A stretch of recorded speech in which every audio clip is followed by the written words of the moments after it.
for decades. And he's an Ontario Quebecer named Howard, who time and again proved he's no coward. Not afraid to take a stand. You'll hear what he has planned. After taking a hit, he's still moving forward. Ladies and gentlemen, Howard Galganov.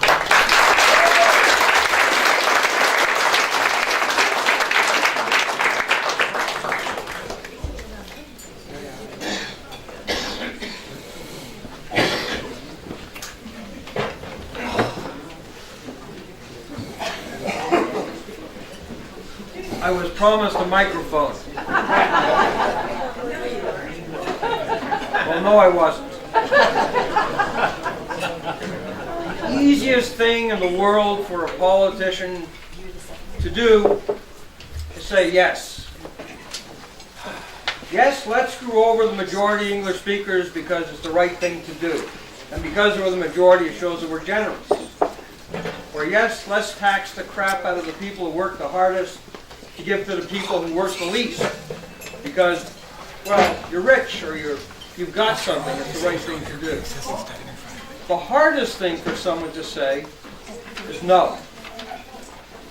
Without question, it's the hardest thing for someone to say. And that's what we've been saying. That's what everyone in this room has been saying for the longest time. No. And we've been taking it on the chin. It's really hard to fight against the establishment. They've got the money, our money. They've got the power because we elect them into positions of power, and they won't give it up for anything. I have met some extremely decent lawyers of high moral fabric, but most lawyers are scum. Judges are lawyers, and that's who we're dealing with. So we lost our language case against Russell, not because we were wrong, not because they were right, but because the lawyers who are judges said that our rights are being violated, but it's the right thing to do. Now let me tell you how scummy they were.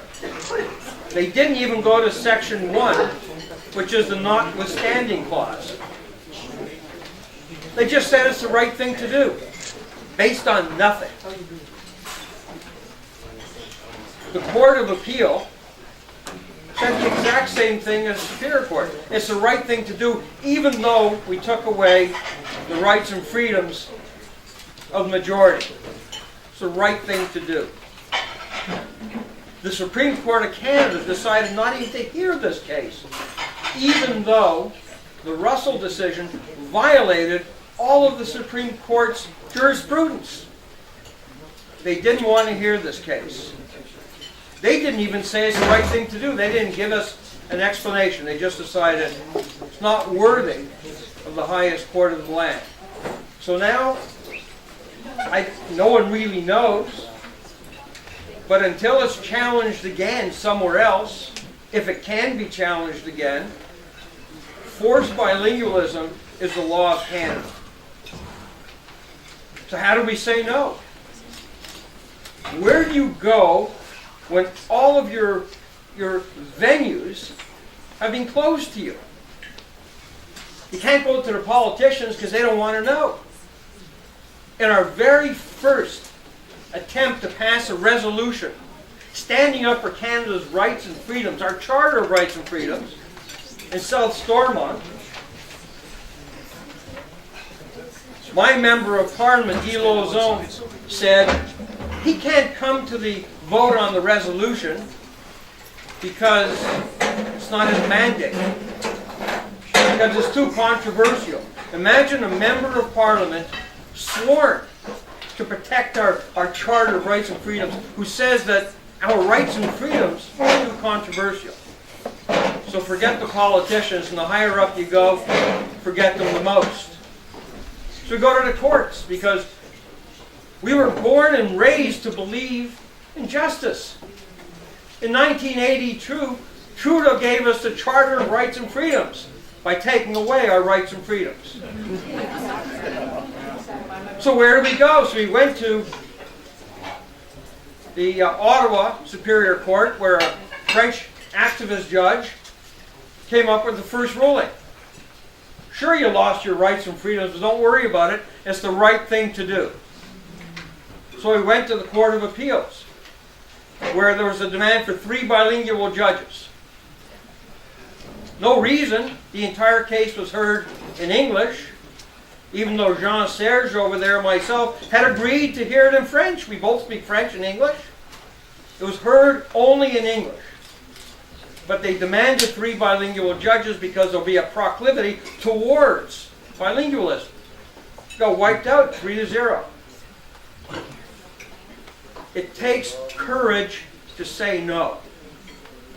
Tammy Hart is here, Deputy Mayor of South Stormont. She has real courage. Here, here.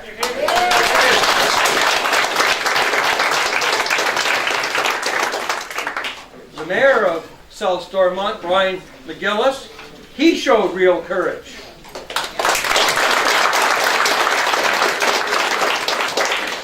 All the councillors of South Stormont, even though they had tremendous doubts about signing a resolution supporting our freedoms, our right to speak the language of our choice, to post signs in the language of our choice, they had doubts.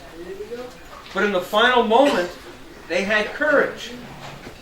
And we passed the first resolution guaranteeing that no one will take away our freedoms to post a sign in the language of our choice, whether it is English or French or any other language. That took courage. They said no. We brought the resolution to the town where I live, South Glengarry. They wouldn't even hear it. They finally voted not to vote on it. The reason being, it was too negative. Imagine standing up and supporting our rights and freedoms. It's too negative. I guess none of them had grandfathers or fathers who served overseas fighting for the freedoms of others and fighting for the freedoms that we enjoy right here. They are truly bastards. These people are cowards.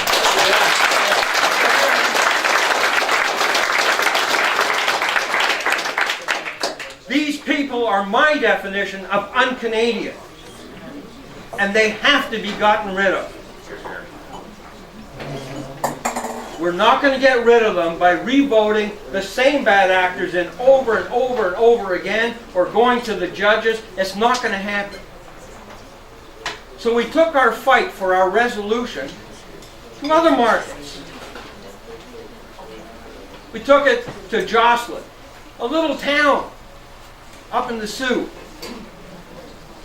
They said no too.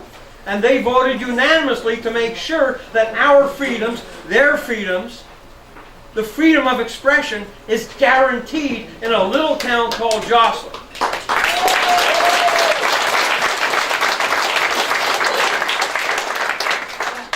If you want to see that resolution, just raise your hands for a second and Ann will pass it around. Already done. Already done. I want you to know from experience who's responsible in our family, Ann or myself. Jocelyn is great news because they're so far removed from the fight. They're not in our neighborhood. Yet they understood how important it is to fight for freedom of expression. Now, if you want to know the real exciting news, between now and the end of the month, 13 more townships are going to sign that resolution.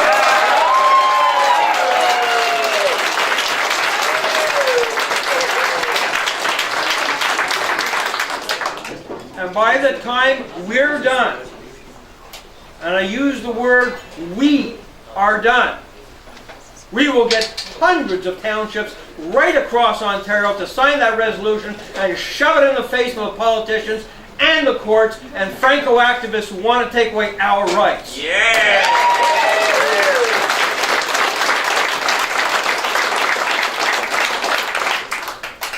There are only two words that I want to use besides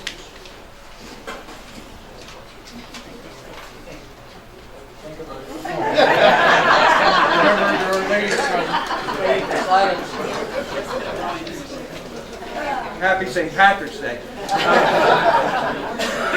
The 2 words to everyone in this room is thank you.